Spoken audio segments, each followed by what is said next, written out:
प्यारे बच्चों नमस्कार। आज हमारा उपविषय है पूर्ति की लोच। पूर्ति की लोच किसे कहते हैं? पूर्ति की लोच पूर्ति में होने वाले प्रतिशत परिवर्तन और कीमत में होने वाले प्रतिशत परिवर्तन का अनुपात है। कीमत में होने वाले प्रतिशत परिवर्तन और पूर्ति में होने वाले प्रतिशत परिवर्तन का अनुपात है। इलास्टिसिटी ऑफ सप्लाई ES पूर्ति में प्रतिशत परिवर्तन बटे कीमत में प्रतिशत परिवर्तन। उसके बाद हम करेंगे पूर्ति की लोच की श्रेणियाँ, degrees of elasticity of supply. 5 श्रेणियाँ हैं। मांग की लोच की तरह पूर्ति की लोच की भी 5 श्रेणियाँ हैं। पहला है पूर्णतया लोचदार पूर्ति। किसी वस्तु की पूर्ति पूर्णतया लोचदार तब होती है जब कीमत में थोड़ा सा परिवर्तन हो जाए। ये OP कीमत तय हुई है, कीमत इससे थोड़ी सी बढ़ जाए या इससे घट जाए। कीमत में थोड़ा सा परिवर्तन होने पर पूर्ति में अनंत परिवर्तन हो जाता है। अगर कीमत थोड़ी सी बढ़ जाती है तो पूर्ति बहुत ज़्यादा मात्रा में बढ़ जाती है, जिसको मापना संभव नहीं। अगर कीमत थोड़ी सी घट जाती है तो पूर्ति 0 हो जाती है। यानी कीमत में थोड़ा सा परिवर्तन होने पर अगर पूर्ति में अनंत परिवर्तन हो जाएं, बहुत भारी परिवर्तन हो जाएं, जिसको मापा ना जा सके, तो इसको पूर्णतया लोचदार पूर्ति कहते हैं। और जब पूर्णतया लोचदार पूर्ति होती है तो जो पूर्ति वक्र है ये एक्स एक्सिस के समानांतर होता है। यहाँ elasticity of supply is infinity, अनंत। दूसरा है पूर्णतया बेलोचदार पूर्ति। किसी वस्तु की पूर्ति पूर्णतया बेलोचदार तब होती है जब कीमत में परिवर्तन होने पर पूर्ति में कोई परिवर्तन ना हो, पूर्ति में किसी भी तरह के चेंज ना हो, तो वो पूर्णतया बेलोचदार पूर्ति है। अब मान लेते हैं कीमत OP है, इस कीमत के ऊपर पूर्ति क्या है OM, इस कीमत पे ये पूर्ति हो रही है। अब कीमत बढ़ जाती है, कीमत OP से बढ़ कर के OP1 हो गई। कीमत के बढ़ने से पूर्ति में कोई परिवर्तन नहीं। अब पूर्ति पहले जितनी है, कीमत बढ़ गई है लेकिन पूर्ति नहीं बढ़ी है, इसलिए जो पूर्ति में कोई परिवर्तन नहीं हो रहा है, पहले जितनी रहती है। अगर ऐसा है कीमत में परिवर्तन होने से पूर्ति में अगर कोई परिवर्तन ना हो, पूर्ति स्थिर रहे, तो पूर्ति की लोच पूर्णतया बेलोचदार होती है। यहाँ लोच जो है elasticity of supply is equal to 0। यहाँ लोच बिल्कुल नहीं है, लोच शून्य है, यहाँ बेलोच है। इकाई लोचदार पूर्ति। किसी वस्तु की पूर्ति जो है वो इकाई लोचदार तब होती है जब कीमत में जितना परिवर्तन होता है पूर्ति में भी उतना ही परिवर्तन हो जाए। अब हम मान लेते हैं, जैसे ये रेखा चित्र देखिए, कीमत OP है, इस कीमत के ऊपर पूर्ति OM है, इस कीमत पर ये पूर्ति हो रही है। अब कीमत बढ़ जाती है, वस्तु महंगी हो जाती है, OP1 हो जाती है। कीमत बढ़ के OP1 हो जाती है तो पूर्ति जो है वो OM से बढ़ के OM1 हो जाती है। यानी जितना कीमत में परिवर्तन है, जितना कीमत में परिवर्तन है उतना ही मात्रा में पूर्ति में परिवर्तन हो। जितनी कीमत बढ़ी है उतनी ही पूर्ति बढ़ जाती है। तो जब जितना कीमत में परिवर्तन होता है पूर्ति में भी उतना ही परिवर्तन हो जाए, तो पूर्ति की लोच इकाई लोचदार होती है। चौथी बात आती है इकाई से अधिक लोचदार। किसी वस्तु की पूर्ति इकाई से अधिक लोचदार तब होती है जब कीमत में जितना परिवर्तन होता है पूर्ति में उससे ज़्यादा परिवर्तन हो जाए। कीमत में जितना परिवर्तन होता है पूर्ति में उससे अधिक परिवर्तन हो जाए, तो पूर्ति की लोच इकाई से अधिक लोचदार होती है। जैसे ये देखिए रेखा चित्र में कीमत OP है, इस कीमत के ऊपर पूर्ति कितनी है OM, और अब कीमत बढ़ जाती है, OP से बढ़ कर के कीमत OP1 हो जाती है। इतना चेंज हो जाता है कीमत में, इतनी कीमत बढ़ जाती है। जब कीमत OP1 हो जाती है तो इस कीमत के ऊपर पूर्ति जो है OM1 है। यानी कीमत कम बढ़ी है, कीमत में थोड़ा परिवर्तन है, जबकि पूर्ति में यहाँ से लेके यहाँ तक का परिवर्तन है, ज़्यादा, कीमत से ज़्यादा परिवर्तन। किसी वस्तु की पूर्ति इकाई से अधिक लोचदार तब होती है जब कीमत में जितना परिवर्तन होता है पूर्ति में उससे अधिक परिवर्तन हो जाए।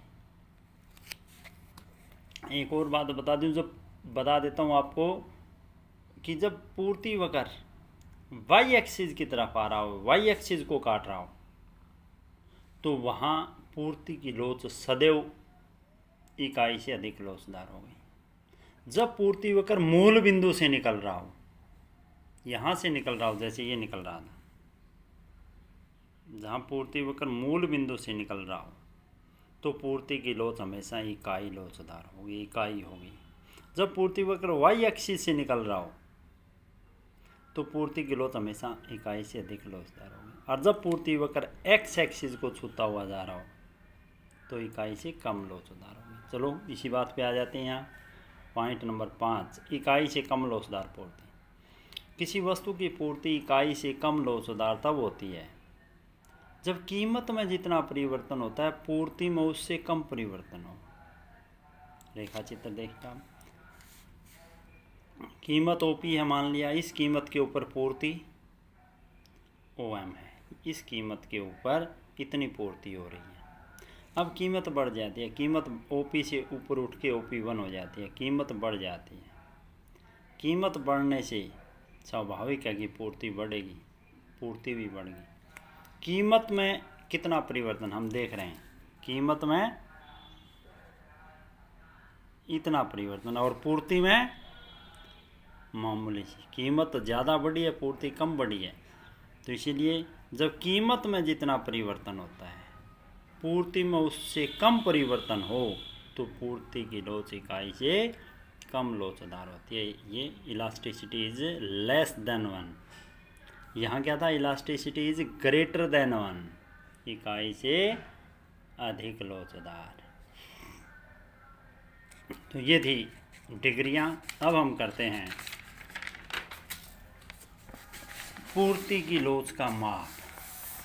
पूर्ति की लोच का माप, पूर्ति की लोच का माप का फॉर्मूला आपको बता दिया कि पूर्ति में प्रतिशत परिवर्तन बटे कीमत में प्रतिशत परिवर्तन, या ये जो है फॉर्मूला है डेल्टा क्यू बटे डेल्टा पी। ये डेल्टा है, डेल्टा का मतलब होता है चेंज, मांग या मात्रा में परिवर्तन बटे कीमत में परिवर्तन गुणा पी का मतलब है प्राइस, और क्यू मात्रा, पुरानी मात्रा पुरानी कीमत। एक रेखा चित्र आपका एक एग्जाम्पल के माध्यम से मैं आपको ये समझाने का प्रयास करूँगा। पूर्ति की लोच कि एक विक्रेता 10 रुपये किसी वस्तु की कीमत है, तो 400 इकाई बेचना चाहता है। कोई भी वस्तु जब उसके रेट 10 रुपये हैं, तो वो उस वस्तु की कितनी इकाइयाँ बेचना चाहता है, कितनी पूर्ति करना चाहता है, 400 इकाइयों की पूर्ति। अगर उस वस्तु की कीमत घटकर 5 रुपये हो जाती है, अगर वो वस्तु सस्ती हो जाती है, 10 रुपये से घट के वो 5 रुपये हो जाती है, तो वो उस वस्तु की केवल 200 इकाइयाँ सप्लाई करना चाहता है, बेचना चाहता है। तो पूर्ति की लोच ज्ञात करें। फॉर्मूला आपके पास है डेल्टा क्यू डेल्टा पी का मतलब है प्रारंभिक कीमत, शुरुआती कीमत। शुरू की कीमत क्या है, 10 रुपये। क्यू का मतलब है शुरुआती मात्रा, शुरुआती पूर्ति। कीमत 10 यानी P10, क्यू 400। P1 का मतलब होता है नई कीमत। नई कीमत, पहले कीमत 10 थी, नई क्या होगी, कीमत घट के 5 रहेगी, तो नई कीमत 5। कीमत घटी है तो स्वाभाविक है कि पूर्ति में भी परिवर्तन आया है, तो पूर्ति Q1 नई पूर्ति, नई मात्रा 200। अब हमें दो चीज़ तो हमारे पास हैं, P है और Q है। P हमारा 10 है, Q हमारा 400 है। दो चीज़ निकालनी है हमें, डेल्टा क्यू निकालना है यानी मात्रा में परिवर्तन निकालना है, और कीमत में परिवर्तन निकालना है। दो तरह की मात्रा दी हुई है, दो तरह की कीमत दी हुई है, बड़ी आसानी से निकाल लेंगे हम उनमें परिवर्तन। निकालने का फार्मूला क्या है कि नई कीमत में से पुरानी कीमत घटा देंगे, इसी तरह से नई मात्रा में से पुरानी मात्रा घटा देंगे, परिवर्तन का पता चल जाएगा। शुरू वाली से पुराने वाली नहीं घटानी है, नई वाली से पुराने वाली घटानी है। अब डेल्टा क्यू निकालेंगे हम, कैसे निकालेंगे? Q1 माइनस क्यू, यानी नई मात्रा माइनस पुरानी मात्रा। इसी तरह डेल्टा P निकालेंगे, P1 माइनस P, P1 का अर्थ होता है नई कीमत, माइनस P, P का मतलब पुरानी कीमत। तो डेल्टा क्यू निकालते हैं पहले। Q1 कितना है? 200, 200 माइनस 400 माइनस के 200। इसी तरह से P1 माइनस P, नई कीमत 5, पुरानी कीमत 10, तो 5 माइनस के 10 माइनस 5। अब चारों चीज़ हमारे पास आ गई हैं। अब डेल्टा क्यू भी आ गया है, डेल्टा P भी आ गया है हमारे पास, P भी है और क्यू भी है, चारों चीज़ें। इसको हम रेखा चित्र में रख देते हैं। डेल्टा क्यू कितना आया? 200। डेल्टा क्यू की जगह डेल्टा क्यू। डेल्टा P कितना है? -5, तो डेल्टा P की जगह -5। P कितना है? 10। क्यू है नीचे, क्यू कितना है? 400। तो ये काट लो आपस में, ये